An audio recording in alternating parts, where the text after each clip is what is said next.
Hi friends, నా videos కానీ మీకు నచ్చినట్లయితే please like and subscribe my channel. ఈరోజు మేఘ సందేశం సీరియల్లోని గగన్కి శారదకు జరిగిన అవమానం అంతా తెలుస్తుంది.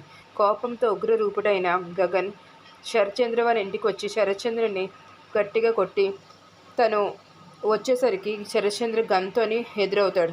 ఆ గన్ వాళ్ళ నుంచి లాక్కొని శరత్చంద్రని కొట్టేసి వాళ్ళ ఇంటి స్తంభానికి కట్టేసి మిగతా వాళ్ళందరూ ఎంతమంది వచ్చి అడ్డినా సరే ఊరుకోకుండా కేపీ చెర్రీని అందరినీ పక్కకు లాగేసి తోసేసి నానా హంగామా చేసి శరత్చంద్రని కట్టేస్తాడు. కట్టేసిన తర్వాత నీకు ఎంత ధైర్యం అయితే మా బావని ఇలా చేస్తావు అని చెప్పి అపూర్వం అరుస్తూ ఉంటే దానికి గోరింటాక్తో చెప్తాడు, మా అమ్మకి ఏం జరిగిందో అదే అపూర్వ కూడా జరగాలి అని చెప్పి అనేసరికి అపూర్వ ఇంకేమీ చేసేది లేక గగన్ చేతిలో గన్నుని చూసి భయపడిపోయి తన బొట్టు తనే చెరుపుకుంటుంది. గాజులు విరు పగలు కొట్టుకుంటుంది.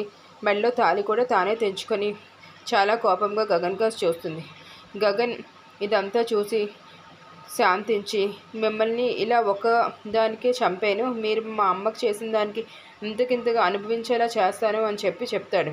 దానికి శరత్చంద్ర అపూర్వ చేసేదేమీ లేక భయపడిపోతూ గగన్ చేతిలో గన్నం చూస్తూ ఉంటారు. ఇదంతా చూస్తున్న కేపీ చెర్రీ ఇద్దరు మటుకు చాలా సంతోషిస్తారు.